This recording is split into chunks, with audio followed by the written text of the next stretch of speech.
அம்மா என்னம்மா பண்ணினுக்கிறம்மா? நான் செஞ்சுட்டு சொல்கிறேம்மா உனக்கு. எண்ணெய் காஞ்சிடுச்சுமா. இப்போ மசாலா போடுறேன்.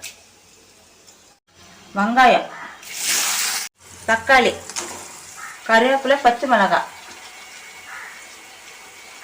தேவையான அளவு உப்புமா, கொஞ்சம் மஞ்சத்தூள். நல்லா வதங்கணும். தக்காளி, வெங்காயம், பச்சை மிளகாய் எல்லாம் வதங்கணும். இப்போ இஞ்சி பூண்டு பேஸ்ட்டு போடணுமா. 2 ஸ்பூன் மிளகாத்தூளுமா. கொஞ்சமாக தண்ணி ஊற்றணுமா. இது நல்லா வதங்கட்டும். நம்ம மிளகாத்தூள்லாம் போட்டிருக்க இல்லையா, பச்சை வாசனை போட்டுமா கொஞ்சம் நேரம். இதை வேக வச்சு உருளைக்கிழங்குமா இதில் போடலாம். இதெல்லாம் ஒன்றா சேர்த்து கலரணும். ஏற்கனவே உருளைக்கிழங்கு வேக வச்சு எடுத்துட்டியாம்மா? வேக வச்சு எடுத்துட்டோம்மா. நான் வேக வச்சு எடுத்ததை இதில் போட்டு கலர்றோம்.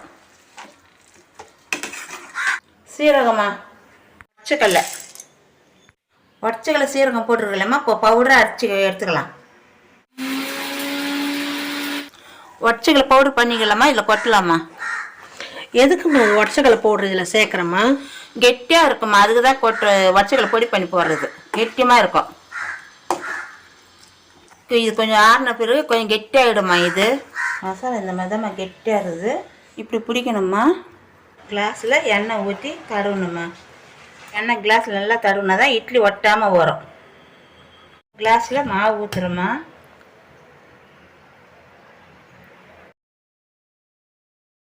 இந்த மசாலா செஞ்ச இல்லையம்மா, இந்த மாவில் நடுமத்தில் இது வைக்கணும்.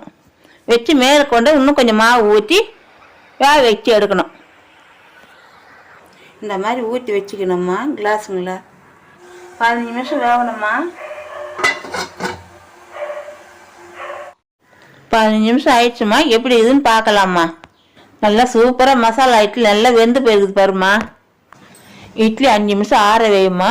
ஆறின பிறகு கத்தி தண்ணியில் நினச்சி எடுக்கணுமா. அப்போதாம்மா ஒட்டாமல் வரும். எனக்கு கேட்ட இல்லாமல் என்ன செய்கிறேன்ட்டு இதாம்மா மசாலா இட்லி செஞ்சேன். மசாலா இட்லி ரெடி ஆகி போச்சுமா.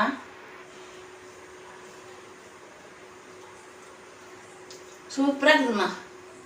நீங்களும் செஞ்சு பாருங்கம்மா.